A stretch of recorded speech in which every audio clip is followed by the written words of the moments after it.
you're looking for a car, recreational vehicle, or a home, Central Minnesota Federal Credit Union works to keep rates low and provides quality service to make borrowing easy.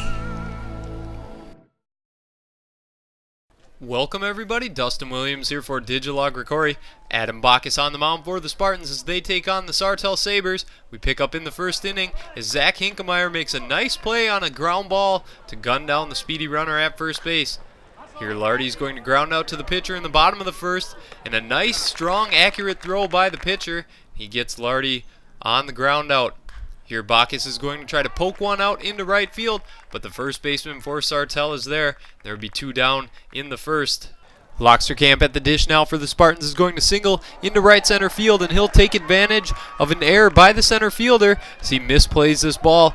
He'll scoot on into second base. However, the Spartans would be unable to get him home, and Bacchus would run into trouble in the second inning. He starts off by beaning the first batter of the inning right in the back, and on the very next play, Hinkemeyer is going to come up with a costly error as a ball is hit to him at short, but he can't come up with it. So runners now on first and second for the Sartell Sabers. The next batter is going to hit a seeing eye single just between third and short, but the runners would hold up now, so the bases are loaded for the Sartell Sabers.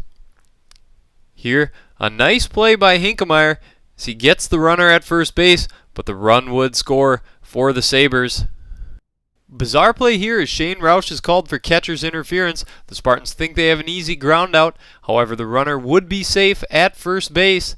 The Spartans coaching staff wants to talk it over for a moment, but they would be able to get out of the inning here as Lardy sticks with the ground ball, and the Sabers lead 3-0 after 2. In the bottom of the second, Scott Tice is going to plate a run here as he gets a 2-out single to right center field, and the Spartans are on the board now. The score's 3-1 at the end of 2 innings. In the top of the third, Bacchus gets into more control issues, and eventually he would bean 4 batters in this game. With runners on first and second and no outs, he beans this batter for the Sabers right in the back. He seemed to have trouble throwing the ball up and inside. And here with the bases loaded now, Hinkemeyer is going to come up with the ground ball, and they try to turn the double play, but they are unable to, and 2 runs would score on the play for the Sabers, making it 5-1 in favor of Sartell in the top half of the third inning. Back and forth we go now with the Spartans batting in the bottom of the third. Bacchus is going to poke a single through the right side. And now, with the bases loaded, Schneider is going to hit a seeing eye single through the left side of the infield, and Bacchus would come around to score, making it 5-3 in favor of Sartell in the bottom half of the third inning. The Spartans would put together a string of 7 batters that would reach base here. As the third baseman comes up with the ball, he has no play, and the Spartans are now tied with the Sabers. Here, Tice is going to smack a fly ball into right field that would score 1 more run on the sacrifice fly, and Willenbring would move over to third base, allowing him to score on the next play here as the Spartans would get another fly ball to left field, and they would take the lead. All in all, the Spartans had a great bottom half of the third inning, and like I said, they would take the lead here as Willenbring comes in to score.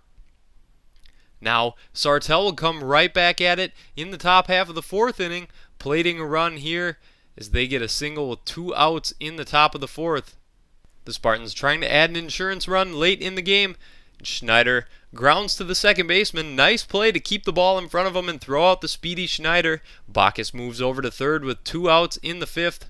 Here, a routine ground ball to the first baseman, but he boots it and flips it past the pitcher, and Bacchus is able to come in and score, adding an insurance run for the Spartans.